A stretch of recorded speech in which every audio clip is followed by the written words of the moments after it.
Howdy, folks. Time is precious and oh so fleeting. Yet we have so many interesting people to meet and remarkable things to see. Join me, won't you? It's the Ultimate Cleveland Show. It starts now. Moondog, call me. He's ignoring me. Hi, everybody. Welcome to the Ultimate Cleveland Show, where today we are all about them Cleveland Cavaliers. We are actually in the Rocket Mortgage Fieldhouse, newly revamped, absolutely gorgeous. If you haven't been here since they've done this, you really got to come and check it out. Remember how before it looked like a sad airport? Not anymore, folks. Today I will be wandering all around this facility to introduce to you some Cavalier content that we've done over the years. Why are we doing a Cavs show right now? Because we're front runners. I'm kidding, I've always loved the Cavs, but they are quite good right now. I actually just recently did an editorial for WKYC where I tried to encourage people, in case they're unaware, to go and check out this amazing team.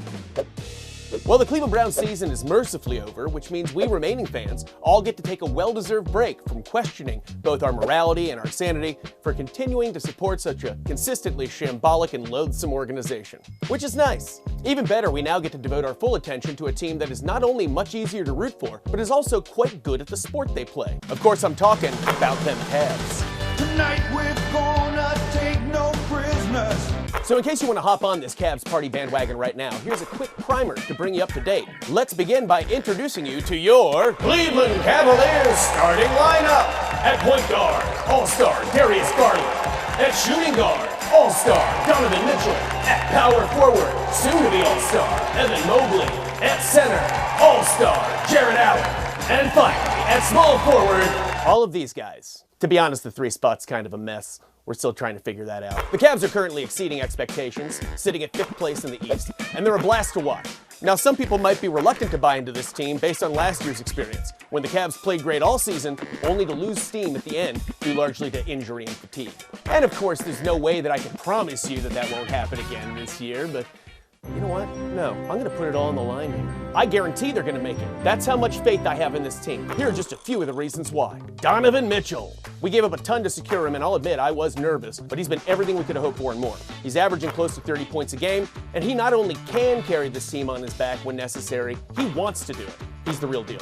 Defense. High-scoring exploits are fun, but defense is what defines this team. They're currently ranked 2nd in the league in points allowed per game and defensive rebounds, largely due to the unwavering presence of my two beloved, tall, powerful nerds. Nerds! I don't mean this in a derogatory sense. This whole team is comprised of a bunch of really good-natured guys who are super easy to root for. Unfortunately, they seem far more interested in watching anime cartoons and playing Legend of Zelda than in bottle service at Barley House and courting the Kardashians. We're truly blessed. Cavalanche! The term Cavalanche refers to a gleeful and bountiful Cavs scoring spree, and one simply can't ignore that the recent introduction of the word to the Cavs fan lexicon coincided directly with the team's resurgence. Could be a coincidence, but it's definitely not. And he's back. If you stop following the Cavs because you miss lovable fan favorite Brazil nut Anderson Varejao, the Cavs just rehired him as an ambassador. I guess sort of like a third mascot to go with Moondog and Sir Cece? I don't know. Also, we signed Robin Lopez, who is sort of a ragged Kirkland brand version of Varejao. He looks like Andy if you squint.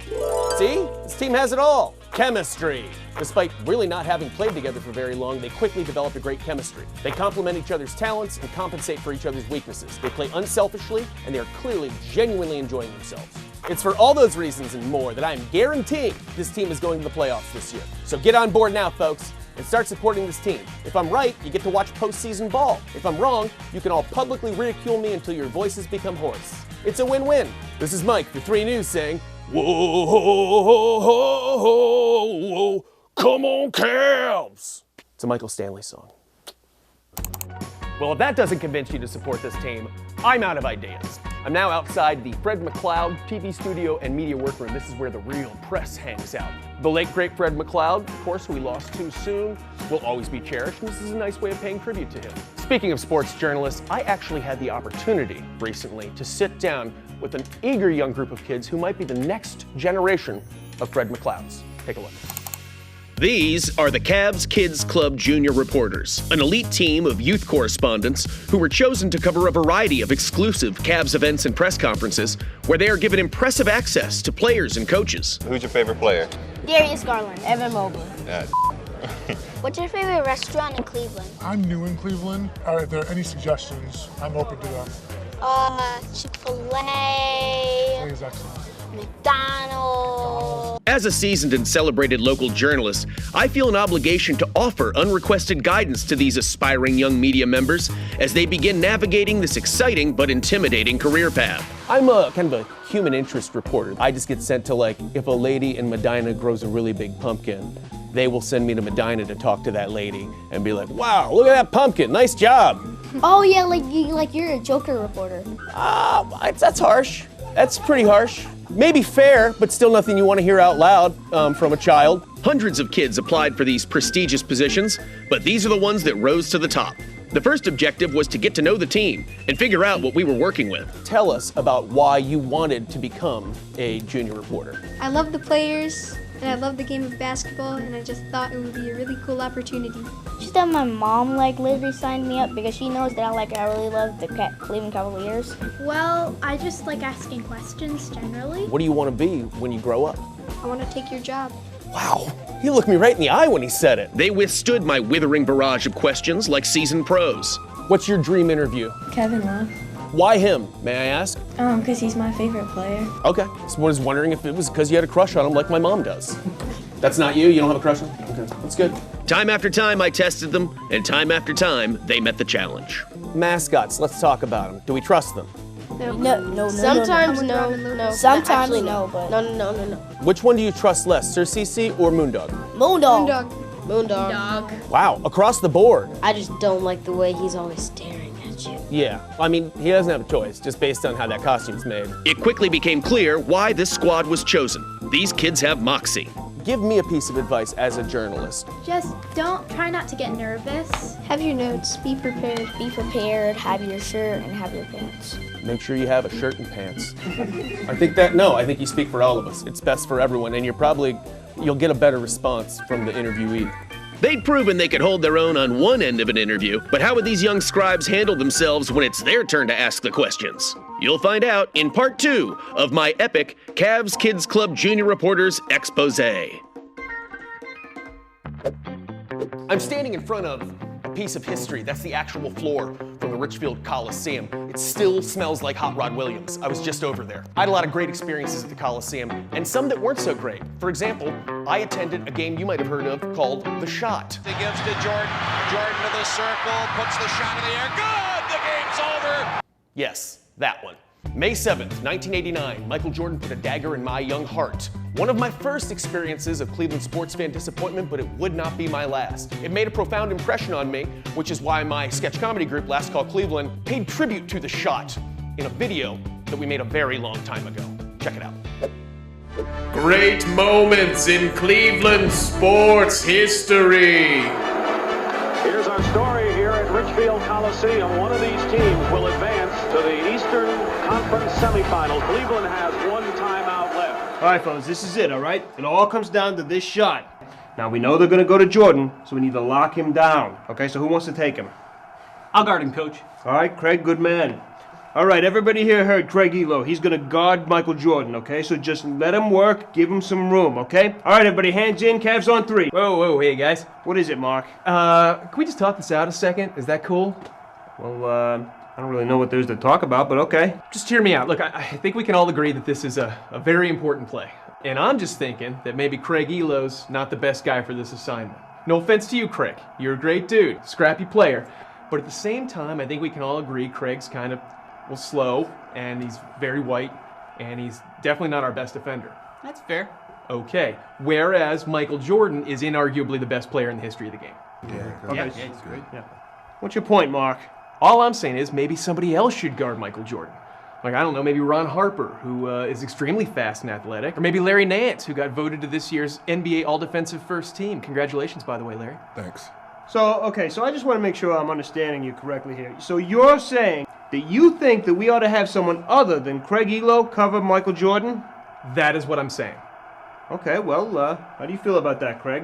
Well, I respect Mark's opinion, but I gotta disagree. Because let me tell you guys, I got this, okay?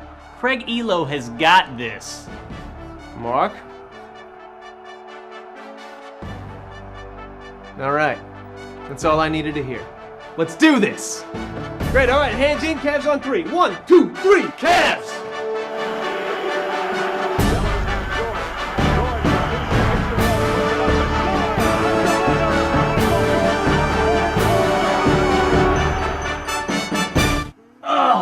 that did not go well.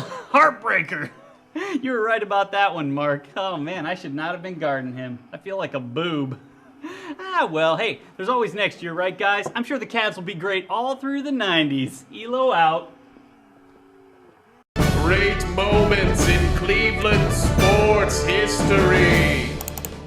So yeah, that was a bit of a tough loss. I think we can all agree. Really stuck with us psychologically as a city for quite some time until the day of redemption. 2016 Finals Championship.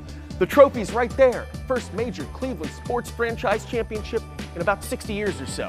You can come down and check it out right here at the Rocket Mortgage Fieldhouse if you're so inclined. If you've ever attended a Cavs game, and if you haven't, what are you waiting for? Then you recognize that a big part of the game experience is the Scream Team.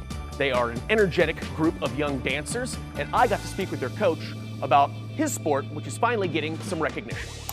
When one hears the word breakdancing, it might evoke memories of a certain era, that being the late 70s and early 80s, when breaking culture caught fire and swept the nation, infiltrating our movies, music, fashion, and art, where it thrived for just a brief period and then went away forever.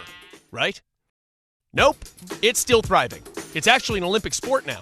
The cool kids just kept doing it without us. Fortunately, I was able to speak with the authority on the subject in the greater Cleveland area. My name is Dason Lee, aka Busy Brooks of the Mighty Zulu Kings. Homeboys, homegirls, the New York City Breaker.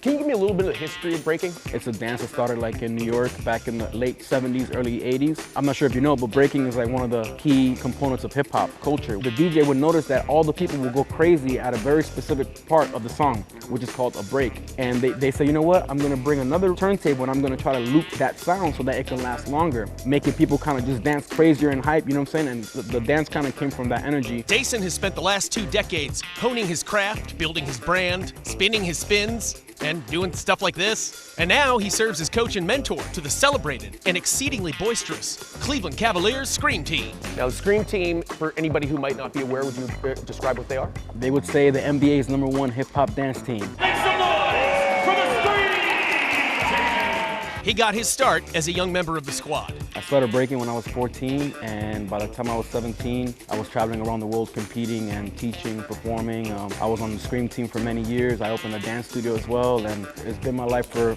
almost 21 years. Fast forward decades later, and this incredible sport is finally getting recognized on the official world stage. In the breaking world, you know, you have the people that are artists who break because they just feel free, they want to be able to get down. And then you have this whole other aspect, which is like the competitive world of breaking. The Olympics is finally an opportunity for people to see who truly is the best in the world. There were still a few things that I needed to clear up. Your favorite song to break to? It's Just Begun by the Jimmy Castor Bunch. Let's hear 7 seconds of it. That's as much as we can legally play. How do you pass up Herbie Hancock's Rocket? Hey, that's also nice. But let's hear 7 seconds of that. I mean, that's a classic, right? I mean, a true classic would be James Brown's Give It Up or Turn It Loose. Let's hear 7 seconds of that. Let's hear 7 seconds of that. Baby, give it up, turn it loose. No more, no more. Okay, we're good. Those are good tunes. That's 21 seconds of fire. I even had the opportunity to watch the master work in person.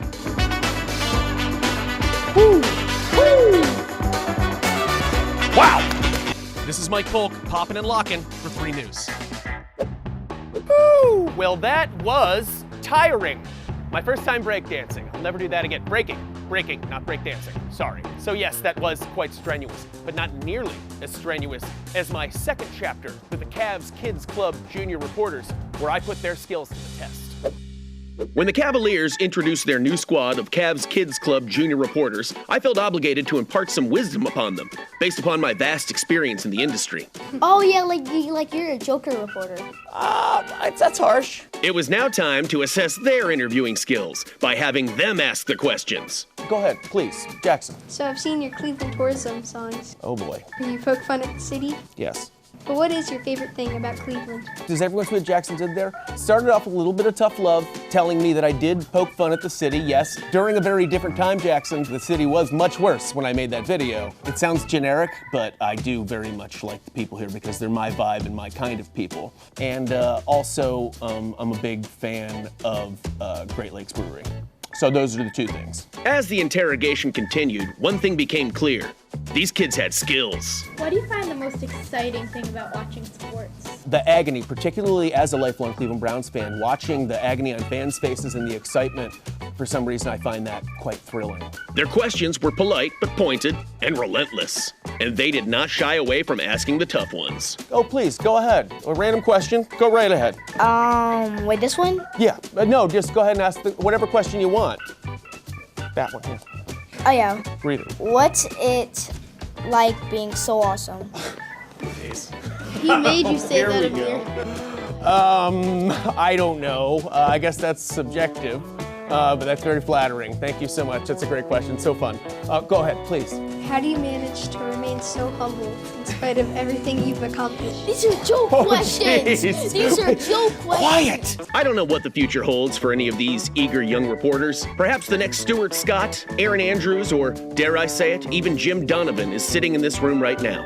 But regardless, one thing is certain. Having now met them and experienced their work firsthand, the Cavs Kids Club Junior reporters are the real deal. I got time for one more. A little birdie told me that in addition to being an Emmy-winning journalist, you're also an accomplished musician. Is that true? Oh, no, who set me up? No, what? I don't know where that rumor came. There's actually a second part to that. Hold on. Oh, geez. What? Did you have a follow-up? Is there any way we could convince you to perform something? Stop it. Now I'm drawing the line. Oh, beautiful, full spacious skies. Oh, purple mountains, majesty. How above the fruited plain, and so on and so on. Thank you so much. No, stop it, please. Go ahead. Do that. Go ahead. We could all get that going. Oh, my gosh. Make them stop. Can I get a let's go Cavs, guys? Let's go, Cavs! Let's go, Cavs! Let's go, Cavs! Nailed it. This is Mike Polk, scoping out future competition for 3 News. Boy, they really raked me over the coals, didn't they? There is some real talent in that Cavs Kids Club Junior reporters scene. Thanks for the help, guys. Before we even go any further, I just want to acknowledge that based on who I am, I should not be wearing a basketball jersey. It looks ridiculous. I'm too old, I'm too pale, I'm too awkward, and I'm not in the band House of Pain. But I couldn't very well do a Cavalier show without showing off the jersey of my favorite player of all time, a Mr. Larry Nance. This represents the era of the Cavaliers when I first fell in love with the team as a child, and I'll always cherish those memories. I'll also always cherish a song that used to play at Richfield Coliseum, performed by the one, the only Cleveland legend, Michael Stanley. We did our own tribute version of this song, and I'd like to share it with you now. Hey, Joe. Oh, Joe. Is it E major? Yeah.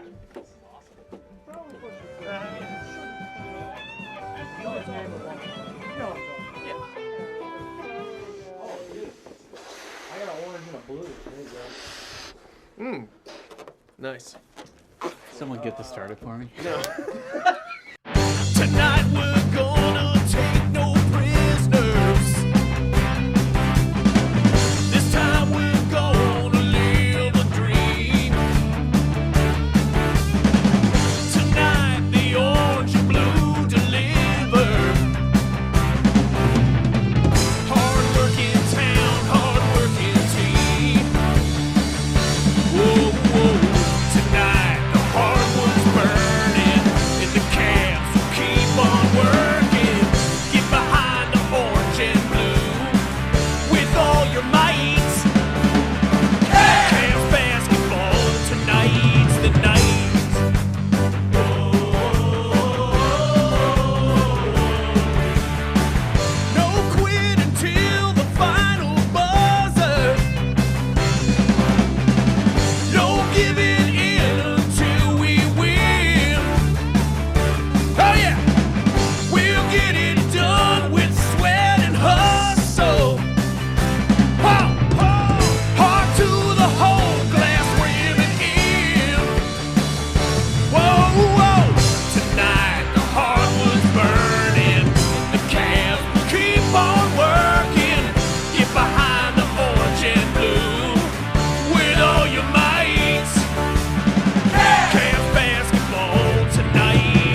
that fun? Side note, I have it on good authority that Michael Stanley himself heard our version of his song and didn't care for it. Rest in power, Michael. I hope you had fun with us today on the Ultimate Cleveland Show and our tribute to the Cleveland Cavaliers. If you are not on board with this team yet, folks, get on board. Something special like this doesn't happen very often. Thanks for watching, everybody. Go Cavs!